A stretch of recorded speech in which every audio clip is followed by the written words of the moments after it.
Hoy vamos a hablar de un hombre muy importante del cartel de Medellín y mi gran amigo.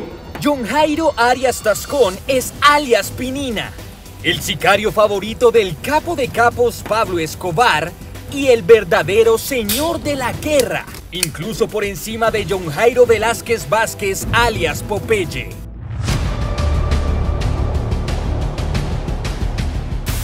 Exactamente cómo entró Pinina al mundo del cártel de Medellín.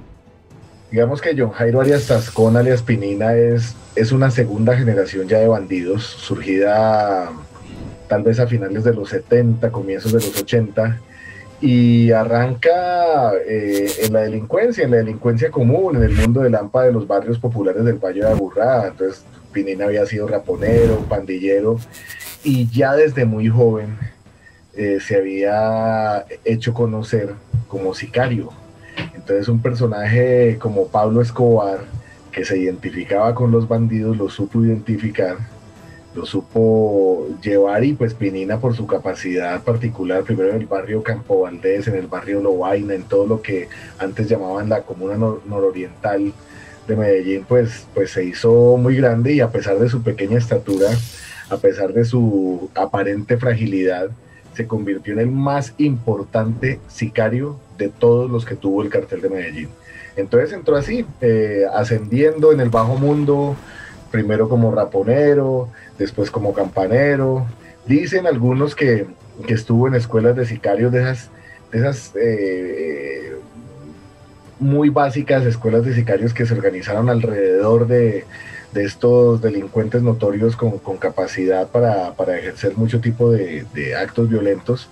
Pero fue así, en el bajo mundo la gente empieza a conocer, y Pinina se destacó como un personaje osado, inteligente, y con gran capacidad para que otros lo siguieran. Entonces fue también uno de los grandes reclutadores de sicarios del cartel de Medellín. Así entró, básicamente. Al ser el sicario más letal de Pablo, ¿qué poder tenía? En los años 70 y comienzos de los 80, muchas estructuras de los barrios delincuenciales empiezan a relacionar con organizaciones narcotraficantes y a obtener muchos más recursos, pues empiezan a conocer los integrantes de estas bandas, de estas organizaciones, bandas que después van creciendo y se convierten en lo que se denominaron oficinas, ¿no? Que eran oficinas que manejaban la delincuencia, el crimen, y controlaban a bandas y combos en todo el Valle de Aburrá. Pero Pinina era independiente y estaba uno o dos escalones arriba de los priscos, porque incluso los priscos, a pesar de ser muy cercanos a Escobar, ellos se dedicaron a la guerra urbana, contra policías, atentados terroristas, cosas así. Ya Pinina era el hombre número uno de Pablo Escobar. De hecho, según algunos agentes de inteligencia, el mismo Miguel Maza Márquez, Pinina era un personaje tan importante como Pablo Escobar dentro del bajo mundo antioqueño, lo cual además es muy relevante para alguien que no era narcotraficante, sino simplemente hombre de guerra. Y sobre eso hay una cosa muy importante, y es que, claro, el cartel de Medellín empezó como una organización económica dedicada a exportar cocaína para saciar un mercado gigantesco en Estados Unidos y otros lugares, pero después, por muchas circunstancias, la persecución en su contra y las características mismas de sus integrantes, se convirtió en una organización inclinada al ejercicio de la violencia. Y entonces ahí es donde salieron a reducir todos estos personajes sicarios con alias muy curiosos, muy sonoros, pero sin duda alguna el jefe de todos ellos era John Jairo Arias Tascón, alias Pinina. Si Pablo era el capo, Popeye el jefe de sicarios, ¿por qué Pinina no fue el jefe? ¿O por qué Popeye resultó siendo como tal vez un poco más importante que él? Digamos que si uno se pone a decir del 1 al 10, si Popeye es 6, Pinina es 10. Eso era mucho más importante, y de hecho John Jairo Arias Tascón Pinina fue el maestro de Popeye, fue el que lo llevó al cartel de Medellín, y Popeye siempre le reconoció eso, siempre lo reconoció como alguien de armas tomar, como un personaje admirable, muy inteligente, y sin duda el bandido más poderoso de todos. Popeye era en su momento un sicario de mediano nivel que se fue acercando a Escobar por muchas razones, por su buen humor, también por su sangre fría, pero Pinina era mucho más importante. Después de Pinina estaban otros como el Chopo, como Otto, como Arete, como el Mugre, eh, y después sí llegaban otros como Popeye, como Tyson, como la Kika, pero Pinina es el número uno, el más importante de todos. Eso sí, no hay ninguna duda. De Sí. hecho, una cosa importante, cuando muere Pinina, cuando lo asesina el cuerpo de élite de la policía en 1990, Miguel Maza Márquez, que era el director del DAS y estaba en una guerra frontal contra el cartel de Medellín y sobre todo Pablo Escobar, Rodríguez Gacha y su organización, dijo que era un golpe tan importante como la muerte de Pablo Escobar. O sea, que Pinina era alguien supremamente relevante. Es decir, prácticamente él fue el que se inventó esa estructura y esa organización de las oficinas en el Valle de Aburrá.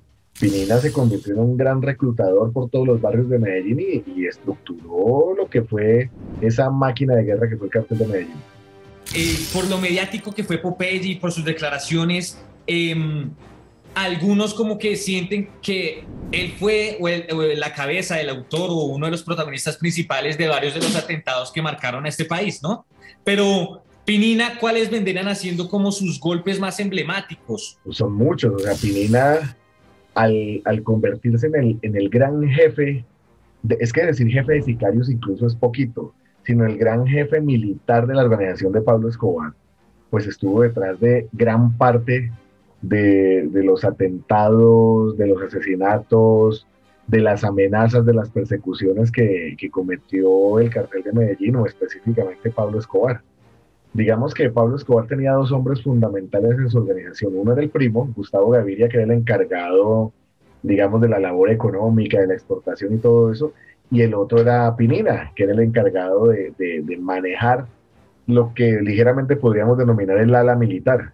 Entonces él estuvo detrás del asesinato de Rodrigo Lara Bonilla, si bien esa fue la banda de los quesitos, el que estaba detrás de esa organización fue John Jairo Arias Tascón de la Aspirina, por supuesto el asesinato del coronel Valdemar Franklin Quintero, que era el comandante de la policía de Antioquia, el asesinato de Carlos Mauro Hoyos, que fue Popeye, pero bajo órdenes de Pinina, el asesinato de Jorge Enrique Pulido y por supuesto los atentados terroristas que se cometieron no solo en Medellín, sino en muchos lugares.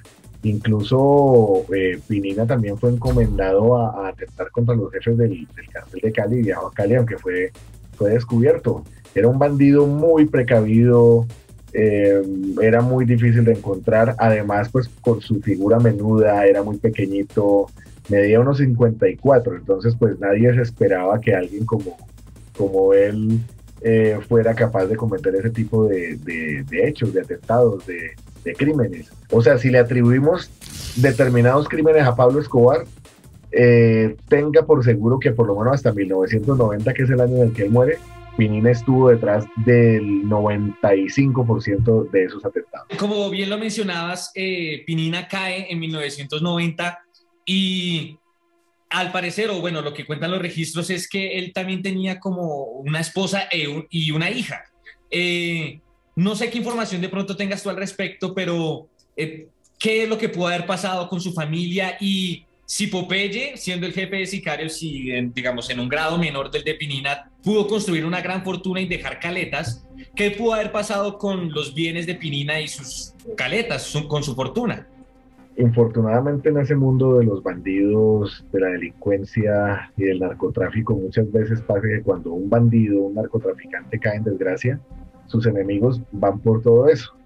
Entonces es muy factible que muchas de esas cosas hayan ocurrido. Sin embargo, cuando muere Pinina, pues todavía Pablo Escobar es el gran poder delincuencial de Colombia, no solo del Valle de Aburrá. Entonces eso garantizaba protección pues de lo que pudo haber tenido Pinina. Por supuesto que al ser el cartel de Medellín una máquina de guerra y al cometer tantos atentados y estar enfrentado a tantas instancias, pues por supuesto que estos individuos ganaron mucho dinero. No hay que olvidar que Pablo Escobar era un extorsionista y ya por esa época se había dedicado a secuestrar a empresarios, incluso del narcotráfico, para obtener recursos. Entonces, es muy factible que la familia de Pinina haya quedado con una buena cantidad de dinero, porque era muy astuto, seguro dejó mucha plata en manos de familiares, de estaferros, y aparentemente, a diferencia de lo que le pasó a Popeye, como que no hubo problema para recuperar esas cosas. ¿Cuál vendría siendo, desde tu análisis como historiador y politólogo, como la conclusión, el mensaje, lo que nos deja de enseñanza esta figura de Pinina, su ascenso hasta su muerte y lo que vivimos hoy en Colombia, ¿no? La reflexión que me queda es que en Colombia personajes como Pinina pues surgen en muchos lugares. Colombia está plagada de nombres de bandidos, de sicarios, de personas que apelaron a la violencia para lograr sus objetivos particulares, y que independientemente de eso, bien vale la pena estudiarlos, analizarlos, porque son protagonistas de la historia de este país. A veces ignorar esa historia es decirnos mentiras. Más bien hay que ver por qué surgen estos personajes, por qué empiezan a lograr tanto poder, por qué tienen tantos seguidores en los barrios de las ciudades colombianas, y por qué después de más de 30 años de su muerte seguimos hablando de ellos. Creo que esos son temas valiosos, importantes, que de todas formas nos cuenta quiénes somos, de dónde venimos, y por supuesto nos ayuda a comprender lo que ha sido este país para que situaciones como esas no se vuelvan a presentar. Sea como sea, John Jairo Arias Tascón, alias Pinina, es uno de los protagonistas directos de la violencia en Colombia, un personaje con talento para el crimen, para la delincuencia, y fue fundamental en estructurar lo que se llamó el Cartel de Medellín.